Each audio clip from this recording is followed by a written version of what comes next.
I have a new early access title to bring you. Animalkind is an island builder that has you playing as an adorable animal. Pick between a corgi, a tabby, or a raccoon, and give them a special color palette before jumping in. This game is all about creating a relaxing island for animals to live in peace. And that starts by gathering the parts of an ancient mech suit. You know, to get around the no thumbs thing. Once you have become bipedal, you are now set to explore the island and take on quests from the magical portal. Just like normal sandbox games, you start by collecting twigs and rocks to make the basic tools. You can also find strange cubes scattered around that you can feed to the portal. Aside from this, you basically just do the minor tasks asked of you. If you are someone who likes this vibe of building up an island, but want to share the journey with someone, you're in luck. Animalkind can be played as a complete solo experience or with up to 4 people. So if you decide that you want to invite some other friends to your island, they'll be able to pilot their own mechs or dangle from yours. So let's start breaking down some of the specifics Animalkind has to offer. The mech is a huge part of the game. Without it, you can't use any tools or gather most of the materials.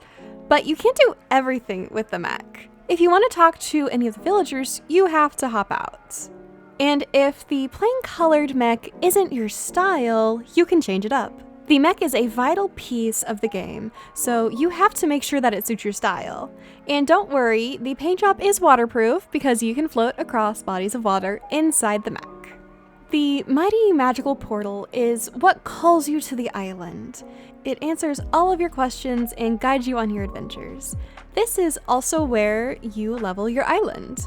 These odd cubes mentioned earlier can be given to the portal and slowly increase your experience. Each level gained means a new part of the island is unlocked, and the store gets more items. The portal houses its own supply of blueprints that you can purchase for the crafting bench. Most of these include indoor and outdoor furniture items. Once you get past the initial tutorial, you unlock a tent and a small animal bed. This is where you get the first taste of decorating in Animalkind. It's not much, but it quickly becomes apparent that you can customize the space to your liking. The portal houses a shop where you can purchase the blueprints to craft at the workbench. This is where you find the furniture, and oh boy, is there a good variety. With the clips on the game's Steam page, there seems to be sets for essentially everyone, which I love.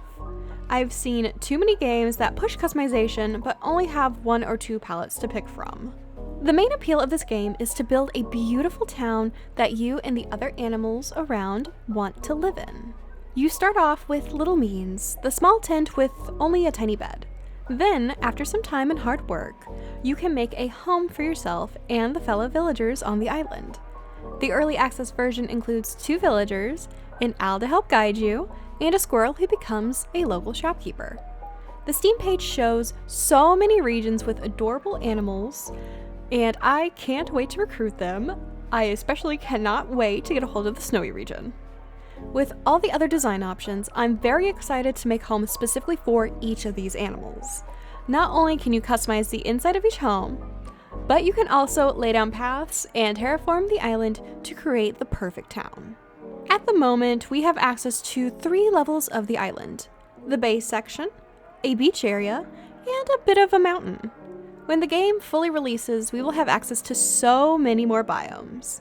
At the moment, I was able to get through all of the land in under 4 hours, and it shows that the main story roughly takes an hour to complete. This hopefully will extend once 1.0 releases, but if you want to jump into the early access version and sink a whole weekend in, you might be disappointed. A lot of your time will be spent grabbing sticks and rocks to make your basic tools. Once you have that, you can slowly work your way up to crafting better quality tools. You can make the basics like an axe, pickaxe, and fishing rod. If you roam around enough, you should be able to craft all of your items and get some good food for cooking. Fishing is an odd mechanic. Not that the inclusion of fishing is weird, but how they included it. You can toss your line into the water near a fish's shadow, and once it bites the line, you have to move your mouse to align with moving arrows. I've seen a lot of fishing mechanics, and I think this is one of my least favorite implementations I've seen. It feels clunky and awkward, and even though I typically love fishing in these types of games, I don't want to go anywhere near the water here. But you do need to get some fish, because getting fish and different kind of berries is how you make food. And food is very important because it's yummy.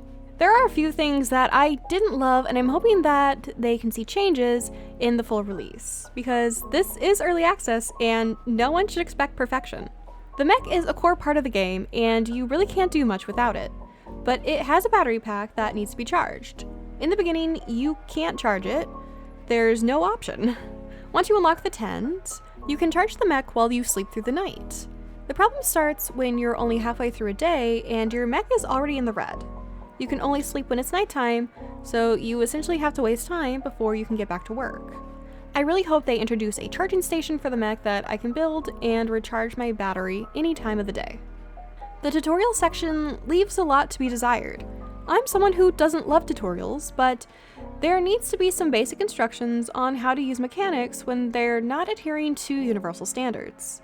I ran into multiple times where I would try to find a tool or interact with something, and it just didn't work how the average game would, so an easy access menu with instructions would be amazing. One thing that starts off as good is the fact that quests never pile up. They come at you one by one, and they never get overwhelming. The issue occurs when you realize that you're doing bare basic tasks, and they become repetitive and boring. This game was fun, and I see a lot of potential, especially for people who love crafting games and cute animals. I think the early access is lacking and might turn some people off, sadly. I really hope that I can revisit the game when it releases in 1.0 and see what it truly has to offer us. But that is it for my early access review of Animalkind. Please leave comments down below if you've played the early access mode and your thoughts on it.